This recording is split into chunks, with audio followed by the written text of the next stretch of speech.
नफ़रत जो उनके अंदर थी वो बरसाने के लिए हमें उकसाने की कोशिश करी और जय श्री राम कहा। क्या जय श्री राम के नारे जो हैं वो हमारे अगेंस्ट लगाए जा रहे हैं? देखने का है कि वो आरएसएस वाले कितनी नफ़रत करते हैं हम लोगों से, और अंबेडकर से कल भी डरते थे, आज भी डरते हैं, और आने वाले पीढ़ियाँ भी इनकी डरती रहेंगी। अंबेडकर के लिए 144 लगी है, और वो लोग जो यहाँ पे भगवे झंडे लहरा रहे हैं, जो जय श्री राम कर रहे हैं और वो पूरा उत्सव मना रहे हैं, उनके लिए 144 नहीं। ये नोटिस लगा 144 का, भाई बैठो, वो पीछे नोटिस लगा पीछे। हमारे पास पूरी वीडियोग्राफी है, हम कल से ही कॉल लगाएंगे और पूछेंगे कि कितने टाइम के अंदर आपका जवाब आ रहा है। नहीं आया तो फिर लीगल कार्रवाई हम करेंगे। मेरे लिए दिवाली वो होगी जब गरीबों की थाली में निवाला होगा। बीते 148 दिनों से प्रोफेसर रितु का आंदोलन चल रहा है। पुलिस कह रही है कि यहाँ पर 144 लगाई गई है, लेकिन आप देखिए उस साइड किस तरीके से तमाम कथित राम भक्त हैं, क्योंकि ये पढ़ने वाले छात्र हैं और ये लोग यहाँ पर जमा हैं, लेकिन दिल्ली पुलिस इनको नहीं हटा रही है। बल्कि डॉक्टर रितु के पास दिल्ली पुलिस कई बार आई और डॉक्टर रितु दिल्ली पुलिस ने कहा कि आप लोग जगह खाली कर दीजिए, क्योंकि यहाँ पर 144 लगाया गया है। मैं डॉक्टर रितु से बात करता हूँ। पुलिस बार बार कह रही है कि आप जो है कि आंदोलन को ख़त्म कर दीजिए, चाहे घर चले जाइए। मैं यही चीज़ आपको, बड़ी अच्छी बात आपने पूछी, और मैं यही चीज़ आपको बताना भी चाहूँगी कि अभी आपने देखा यहाँ पे बड़ी बड़ी होर्डिंग्स लगी हैं, है ना, प्रभु राम की होर्डिंग्स लगाई हैं। और जब हम यहाँ नारे लगा रहे थे जय भीम के, और उन्होंने जानबूझ के हमें टीज़ या कह लो एक वो नफ़रत जो उनके अंदर थी वो बरसाने के लिए हमें उकसाने की कोशिश करी और जय श्री राम कहा। मैं ये चीज़ समझना चाह रही हूँ कि एक दलित महिला 148 दिन से अपने न्याय के लिए बैठी है ना, तो आज पूरे भारत को ये चीज़ समझने की ज़रूरत है। मैं नेशनल दस्तक से स्पेशली गुजारिश करूँगी कि आप यहाँ टाइम निकाल के आए हैं सर, प्लीज़ इसे कवर कीजिएगा और दिखाइएगा। देखिए अभी अंदर जय श्री राम यूनिवर्सिटी के अंदर, जो कि एक सेकुलर आज़ादी है ना, आज़ादी है उन्हें, जय श्री राम नारे लगाएं, जय कृष्णा बोलें, जय राधे बोले, कुछ भी बोले, तो फिर जय भीम से दिक्कत क्यों है? फिर जय भीम से दिक्कत क्यों है? हमने मना किया? आपने देखा हमारी तरफ से कोई काउंटर हुआ? हम तो अपना काम कर रहे थे, जैसे हर रोज़ आते हैं। हमने किसी को कहा क्या राम जी को हमारे अगेंस्ट यूज़ किया जा रहा है, हमारे हक अधिकार के लिए? क्या जय श्री राम के नारे जो हैं वो हमारे अगेंस्ट लगाए जा रहे हैं, हमारे अगेंस्ट हमें उकसाने के लिए? क्या खाली उनके ही भगवान है? काउंटर मतलब किया है, कॉपीराइट है वो? हमें क्या मतलब, हम लोग सड़क पे भी नहीं बैठ सकते न्याय मांगने के लिए? आप सोचो इसको, ये छोटी बात नहीं है। हमने बार बार कहा कि हमें किसी से दिक्कत नहीं, हमें किसी से नफरत नहीं, हम किसी को उकसाएंगे नहीं, हम अपना काम करें। हम अनुवाद जातिवाद के खिलाफ लड़ रहे हैं यहाँ बैठ के, हम उस जातिगत डिस्क्रिमिनेशन जो मेरे साथ हो उसके खिलाफ लड़ रहे हैं। लेकिन अगर यहाँ पे प्रभु राम की होर्डिंग्स लग सकती हैं तो अम्बेडकर की 10 इतनी ही लंबी अम्बेडकर की भी प्रतिमा थी। और मैं आपसे रिक्वेस्ट करती हूँ सर, इसको आप कवर करके जाएंगे और दर्शकों को दिखाएंगे कि बाबा साहेब की इतनी बड़ी प्रतिमा हटाई गई, बाबा साहेब की प्रतिमा हटा के यहाँ शुद्धिकरण करवाया गया, और बाबा साहेब की प्रतिमा हटाकर छोटे छोटे जो ये फ्लैग्स, आप प्लीज़ पैन करो कैमरा, ये जो ऊपर फ्लैग्स लगे, हमें तो दिक्कत नहीं है, हमें दिक्कत नहीं, हमारे क्यों उतारे गए? बाबा साहेब के जो नीले जिस पे जय भीम लिखा था, जिसके अंदर पंचशील था, वो क्यों उतारे गए? खालसा झंडे यहाँ से उतारे गए, वो क्यों? ये सारी चीज़ें कि हमने तो किसी से नफरत नहीं, हमने तो किसी को कुछ नहीं कहा। ये मैं आपको इसलिए बता रही हूँ कि इतना खतरा क्यों है मनुवाद को अम्बेडकरवाद से, अम्बेडकर की आवाज़ से इतना डर, अम्बेडकर के मुट्ठी भर लोगों से जो आज यहाँ पे बैठे हैं, आज तो हम अपनी संख्या में भी नहीं है, उनसे इतना डर। हमारा ये डर शायद हमारे संख्या से नहीं, ये डर हमारे उस आइडियाज़ से है, उन थॉट्स से है। क्योंकि अम्बेडकर छोटी चीज़ नहीं है। अम्बेडकर की जब आप बात करते हो, उस पूरी एनर्जी, उस पूरी विचारधारा, उस पूरी समानता, बंधुता, भाईचारे की जब बात होती है, उस चीज़ से डर है। और हमें बार बार उकसाने की कोशिश करी, लेकिन हम भी संविधान को लेकर हाथ में खड़े हुए। हमने आज के दिन 22 तारीख को जब प्रियम्बल एक्शन में आया था, प्रियम्बल पढ़ा, यहाँ पे लोगों को समझाया, सेकुलर का मतलब, सॉवरेन का मतलब, डेमोक्रेटिक का मतलब, जस्टिस, लिबर्टी, फ्रेटर्निटी का मतलब लोगों को यहाँ से समझाया कि भारत का संविधान क्या कहता है। हमें दिक्कत नहीं है कि वो यूनिवर्सिटी में ये बोल रहे हैं, दिक्कत यह है कि यूनिवर्सिटी एक सेकुलर प्लेस है जिसमें हर धर्म को इजाज़त है। आज यूनिवर्सिटी के मेन आर्ट्स फैकल्टी गेट पर बड़ा बड़ा, आप पैन कीजिएगा कैमरा, लिखा है जय श्री राम लिखा है ना, तो आपको आपत्ति है जय श्री राम से? बिल्कुल भी नहीं आपत्ति, लेकिन एक सेकुलर प्लेस पे, डेमोक्रेटिक प्लेस पे ये नहीं होता है। क्या इतनी हिम्मत कोई देश का मुसलमान कर सकता है? उसके ऊपर लगता, आपको नहीं लगता कि ये नया भारत है, मोदी का न्यू इंडिया है? वही तो है, यही तो बात है कि ये संविधान नहीं है, ये बाबा साहेब भीमराव अम्बेडकर के सपनों का भारत नहीं है, भगत सिंह का भारत नहीं है, ये माता सावित्रीबाई फुले, चाहू परियार का भारत नहीं है। ये भारत अगर उनका होता या संविधान के तरीके से चल रहा होता तो ये डेमोक्रेटिक भारत होता। क्या आज एक मुसलमान हिम्मत कर सकता है कि उनका संगठन आके यहाँ पे हरा झंडा लगा के चांद सितारा लगा दे और कुछ लिख दे? तो यहाँ पे मॉब लिंचिंग हो जाएगी, तो उसको धर्म के नाम पे यूएपी एनएसए लगा के सिक्योरिटी थ्रेट बता के ये कर दिया जाएगा। इतना खतरा। और हमें खुशी हुई ये देख के, आई रियली फील प्राउड कि वाकई में कि अम्बेडकर की विचारधारा इतनी महान है कि आज एहसास हुआ। आपने वो दोनों चीज़ें आप दिखाना कि किस तरीके से जब यहाँ जय भीम हो रहा था, यहाँ तो चल रहा है ना काफ़ी देर से, और वो मौके पे वहाँ आकर जय श्री राम करते, क्या है वो देखने का है कि वो आरएसएस वाले कितनी नफरत करते हैं हम लोगों से, और अम्बेडकर से कल भी डरते थे, आज भी डरते हैं, और आने वाले पीढ़ियाँ भी इनकी डरती रहेंगी, आने वाले टाइम तक डरते रहेंगे, और ये डर हम लाएंगे। क्यों? क्योंकि अम्बेडकर समानता की जब बात करेगा, दलित जब हक की बात करेगा, दलित जब जागरूकता की बात करेगा, विश्वविद्यालयों में हिस्सेदारी मांगेगा, दलित कहेगा कि वोट की राजनीति बंद करो, हिस्सा दो, हक दो, न्याय दो, तब ये डरेंगे, और इसी तरीके से कि हम पे अपनी गंदी हरकतों से वो करेंगे, अटैक करेंगे। लेकिन हम लोग संविधान को मानने वाले हैं। आपने कहा ना कि आप नफरत करते हैं उससे, आपको क्या प्रॉब्लम? हमें कोई प्रॉब्लम नहीं। आपने क्या हमारी तरफ से रिटेलिएशन देखा? हमारी तरफ से कोई रिटेलिएट हुआ? लेकिन एक सवाल ज़रूर खड़ा हुआ कि यूनिवर्सिटी में बाबा साहब की फ़ोटो हटाई गई और आरएसएस के वाइस चांसलर द्वारा, आरएसएस द्वारा हटाई गई। तो सोचिए बीजेपी कितनी नफरत करती है दलितों से, बीजेपी कितनी नफरत करती है, कितना जातिवाद मोदी जी के अंदर, भाजपा के अंदर, आरएसएस के अंदर भरा हुआ है कि अगर एक दलित बच्ची बेटी बैठ के यहाँ न्याय मांग रही है, ऐसा तो नहीं ना कि मैं फ्रॉड बैठी हूँ, मैंने तो एफआईआर करवाई और अमित शाह की पुलिस ने चार्जशीट जमा करी, तो मैं क्या फर्जीवाड़ा कर रही हूँ यहाँ पे बैठ के? चार्जशीट इन्हीं की पुलिस ने करी, तो मैं न्याय तो मांग रही हूँ।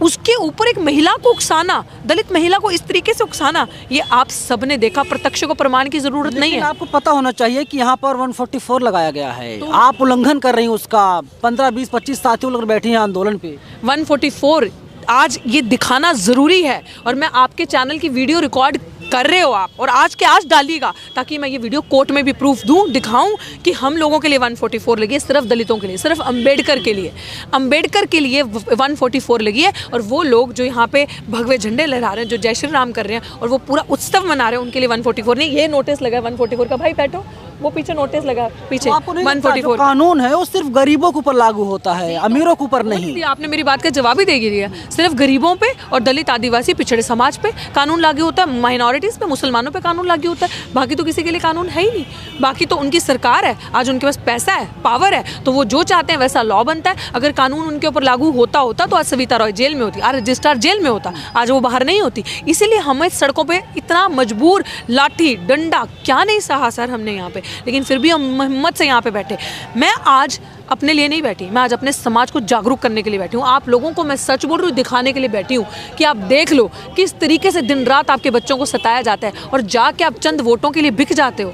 आप लोग उन्हें वोट देते हो, 5 साल हमारा वो शोषण करते हैं। मैं आज आपको फ़र्क दिखाना चाह रही हूँ कि अम्बेडकर से कितनी नफरत है, और तुम लोगों को ये चीज़ समझ में नहीं आती। अगर तुम लोग 85% एक हो जाओ, आज के टाइम से देखा जाए तो 92.5% हो, तो किसी का राज रहेगा? ये डेमोक्रेसी है, लोकतंत्र है। तुम्हें तुम्हारा राज संभालना आना चाहिए, तुम्हें तुम्हारे बच्चों के साथ खड़े होना आना चाहिए। अगर कोई प्रताड़ित है, जातिगत भेदभाव का शिकार है, तो उनके साथ खड़े होना चाहिए। तुम लोगों की चुप्पी, गुलामी, नकारापंथी की वजह से रोहित वेमुला बनते हैं, पायल तड़वी बनते हैं, प्रोफेसर चंद्रशेखर बनते हैं, डॉक्टर पंपोष पंजाबवाली, IIT का अनिल, आयुष, दुष्यंत, ये इस वजह से होता है। और मैं आपको ये दिखाना चाहती हूँ कि सिर्फ और सिर्फ दलितों का वोट चाहिए, दलितों का झूठा पानी पीना, दलितों के साथ खाना खाना, दलितों के घरों में जाना, दलितों के साथ टोकनिज्म की लड़ाई करना, दलितों को राष्ट्रपति बनाना, दलितों को डिप्टी चीफ मिनिस्टर बनाना, दलित महिलाओं को सम्मान देना, पैर धोकर पीना, ये सिर्फ पॉलिटिकल प्रोपेगेंडा है। It's all political propaganda. बड़प्पन भी है जी। और जो आज 22 तारीख के दिन भारत के प्रधानमंत्री ने जो किया है, मुझे लगता है कि भारत का संविधान प्रियम्बल ही ये कहता है that state should separate itself from the religion, and what is happening today? Now the scenario is such that state is sponsoring religion, state is sponsoring political agendas, state is sponsoring hate, crime, everything is being done by state. तो हम कौन से दौर में जी रहे हैं sir? अगर हम जैसे लोग डेमोक्रेसी को, लोकतंत्र को, संविधान को नहीं बचाएंगे तो कौन बचाएगा? आप मुझे बताएं, आप बार बार जब से यहाँ पे आ रहे हैं, जब से धरना उठाया, आप एक ही चीज़ पूछते हैं कि 144 लगा है, आप लोग गलत कर रहे हो, आप लोग क्यों बैठे हो? सर यही बार बार कहती है ना, कोर्ट में भी ये चीज़ पूछी गई कि 144 लगा था तो नोटिस दिया, आपने बताया, आपको मुझे प्रायर इंटिमिटेशन करनी चाहिए थी ना, आपने क्यों नहीं किया? क्या उनके लिए 144 नहीं है? आज जो हो रहा है, जो आप देख रहे हैं, उनके लिए कुछ नहीं है। आज आप कहते हो कि 144 में 4 लोग एक साथ खड़े नहीं हो सकते। पुलिस के सामने मौजूदा एसएचओ खड़ा है। सर प्लीज़ मैं दोबारा रिक्वेस्ट कर रही हूँ हाथ जोड़ के, एसएचओ की वीडियो बना के लेकर जाइएगा। एसएचओ मौजूद, एसएचओ, एसीपी सब वहाँ पे खड़े हैं, पूरी पुलिस फोर्स, सीआरपीएफ, और उनके सामने आप मुझे दिखाइएगा कहाँ पे 4 लोग एक साथ नहीं है। 144 कहता है 4 लोग एक साथ 5 खड़े नहीं हो सकते ग्रुप में, और वहाँ पे देखिए कैसे 4 लोग एक साथ खड़े हैं, एक विचारधारा के, आरएसएस के लोग सब एक साथ खड़े होके कर रहे हैं अपना जो भी उनका जो भी मन है, जो वो सेलिब्रेट करना चाहते करें। लेकिन हमें उनसे आपत्ति नहीं है। हमें दिक्कत है कि हमारे लिए क्यों स्पेशल इस तरीके का ट्रीटमेंट, सिर्फ दिक्कत दलितों से। तो ये चीज़ जनता को समझने की ज़रूरत है कि तुम लोगों को जूते ही पड़ेंगे अगर संविधान चला गया। लोग जानना चाहते हैं, 5 महीने पूरे होने जा रहे हैं, तो अब तक कितने ऑफर आए? आइए ज्वाइन कर लीजिए आरएसएस, या सविता राय से मुलाकात कर लीजिए। बहुत दलाल रात के टाइम आते थे और बड़ा बड़ा लेक्चर दे के जाते थे कि बहन जी ऐसे कर लो, समाज साथ खड़ा नहीं होता, आप क्या कर रही हैं, इतनी अच्छी सैलरी है, इतनी अच्छी तनख्वाह है, आपको तो नौकरी करनी चाहिए। आप हमारे समाज ने आज दिन तक, और ऐसा नहीं है कि कोई अपर कास्ट आएगा, अपने समाज के दलाल भेजते थे, हमारी यहाँ सेटिंग है, वहाँ सेटिंग है, आप एक बार हाँ तो करो, कुछ नहीं रखा कोर्ट में तो तारीख पे तारीख मिलेगी। तो वो इस तरीके के ऑफर्स मेरे पास लेकर आते थे कि मैं कहीं पे येस बोलूं, और इसीलिए मैंने गुस्से से वो पोस्टर जो मैं कहती थी अपने दिल की फीलिंग्स की, नौकरी नहीं न्याय चाहिए, लिख के लगा दिया। और अभी जब वाइस चांसलर साहब ने हमारा डेलीगेशन बुलाया था, पिछली 19 तारीख को जब विशाल प्रदर्शन था, तब भी हमारा जो डेलीगेशन गया था, हम जानबूझ के उसमें स्टूडेंट्स का, एक मैं अकेली शिक्षक थी, डेलीगेशन गया कि तुम्हारा जो लेवल है ना वो स्टूडेंट तक का भी नहीं है, हमारे में कोई तुम्हें बहुत तोप या बड़े हाई उसके लेवल के लोग नहीं चाहिए, तुम हमसे ही डील कर लो, उतना ही बहुत है। तो हमने सबसे पहली मांग वहाँ पे जस्टिस की रखी, हमने वहाँ पे नौकरी की बात करी ही नहीं, और पूरी वीडियोग्राफी करी है। वो तमाम प्रेस कॉन्फ्रेंस करके मुद्दे जो थे उसमें हम आपको देंगे जल्दी, और न्याय की ही लड़ाई है, न्याय ही लेके जाएंगे। 25,000 नौकरियों की डिमांड करी गई जो इन्होंने हमारी खाई हैं, और 25,000 जब पूरी हो जाएंगी तो 26 एक मुझे दे देना अगर हुआ वक्त, लेकिन पहले 25,000 उन सबके लिए लड़ूंगी जिनके साथ गलत हुआ है, उन सबकी थाली से जिनके साथ निवाला छीना है उनका निवाला दूंगी, और अंत तक लड़ूंगी। वीसी ने क्या बोला? वीसी नहीं मिले, वीसी ने अपनी ड्यूटी डेलीगेट करी डीन ऑफ स्टूडेंट वेलफेयर को, वो मिले, उन्होंने बात करी। आज अभी हम उन्हें कॉल भी करना था, लेकिन माहौल ऐसा हो गया, अब कल से हम उन्हें कॉल करके पूछेंगे कि कब टाइम मांगा है। जब उन्होंने दोबारा हमारी मांगे जाके वाइस चांसलर को बताई, तो वाइस चांसलर ने कहा टेक्निकल ग्राउंड, एडमिनिस्ट्रेटिव ग्राउंड और लीगल ग्राउंड्स पे हम सोचेंगे और बताएंगे आपको कि इसका क्या पॉसिबल हो सकता है। तो हमने कहा टाइम बाउंड क्या है टाइम, तो उन्होंने कहा कि टाइम तो वाइस चांसलर साहब ने कुछ नहीं कहा, लेकिन हम छोड़ेंगे नहीं, क्योंकि आपने ऑफिशियल मीटिंग हमें बुलाई, आपने पूरी वीडियोग्राफी करी, हमारे पास पूरी वीडियोग्राफी है। हम कल से ही कॉल लगाएंगे और पूछेंगे कि कितने टाइम के अंदर आपका जवाब आ रहा है, नहीं आया तो फिर लीगल कार्रवाई हम करेंगे। पुलिस तैयार है उठाने के लिए, तो उठाए और करें डिटेन, हम तो उस दिन भी डिटेन हो जाते, हर बार ही होते हैं। लेकिन लठ तो वो मार के, एक्चुअली जो 19 तारीख को उन्होंने लठ मारी, हमारे साथियों को खींचा, वो जानबूझ के किया, दहशत दिखाने के लिए, डराने के लिए कि देखो अब तुम्हारी क्या इज्जत है। लेकिन तुम लठ मारो, डंडा मारो, अब वो डर हमारे अंदर से जा चुका है, अब हम डरते नहीं। तुम्हारी लठ, तुम्हारी जेल, तुम्हारे पर्चे, इस चीज़ से हम डरने वाले है ही नहीं, इसीलिए हम डट के सामना करेंगे। तुम किस किस को ख़त्म करोगे यार, किस किस को जेलों में डालोगे?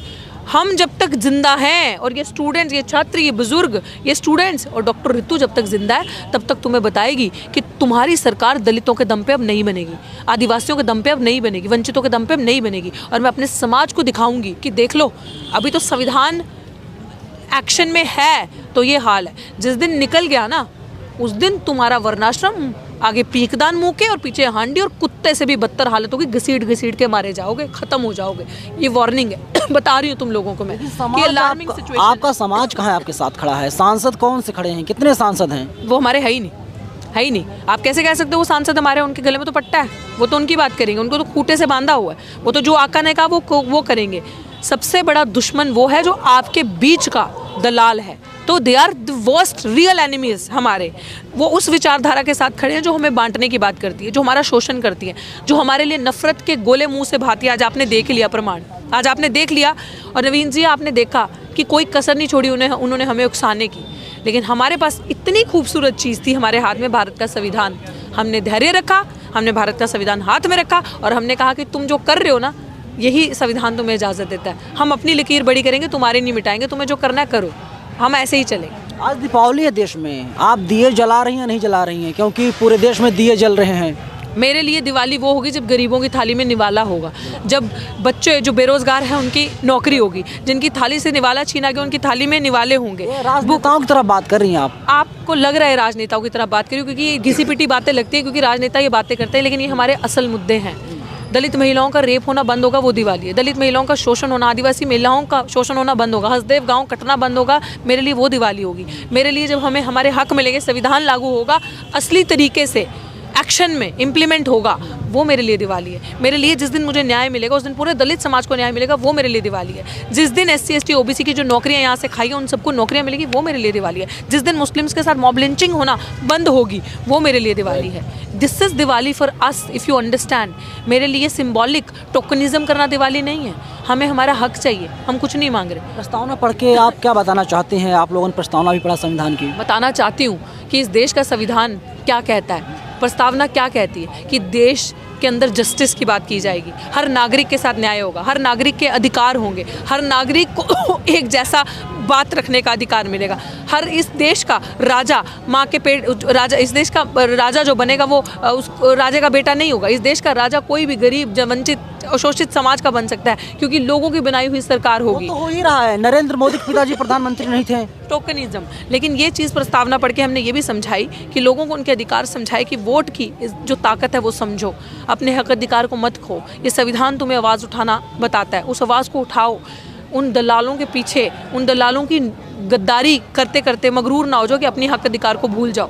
तो ये चीज़ हमने अपने आप को सेल्फ रिमाइंडर दिया है एक, कि ये चीज़ जो है यही मूलभूत चीज़ें हैं भारत की।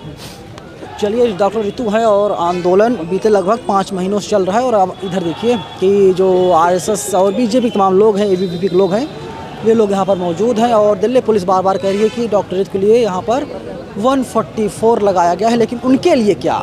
और यहाँ पर दिए जलाए जा रहे हैं। मुझे आपत्ति नहीं है दिए जलाए जाएँ या ना जलाए जाएँ, लेकिन बराबरी जब बात आती है तो कहीं ना कहीं डॉक्टर रितु के साथ अत्याचार हो रहा है, इनके साथ अन्याय होता हुआ दिखाई दे रहा है। कैमरा पर्सन बॉबी के साथ मैं नवीन उपानंदन, national Dastak, DU Delhi. National Dastak की आपसे गुजारिश है कि अगर इसको बचाना चाहते हैं तो नेशनल दस्तक को सब्सक्राइब करने के लिए रेड कलर के सब्सक्राइब बटन को दबाएं, फिर बेल आइकन की घंटी दबाएं। नेशनल दस्तक को बचाने के लिए बहुत जरूरी है कि हर खबर को शेयर करें, लाइक करें, कमेंट जरूर करें।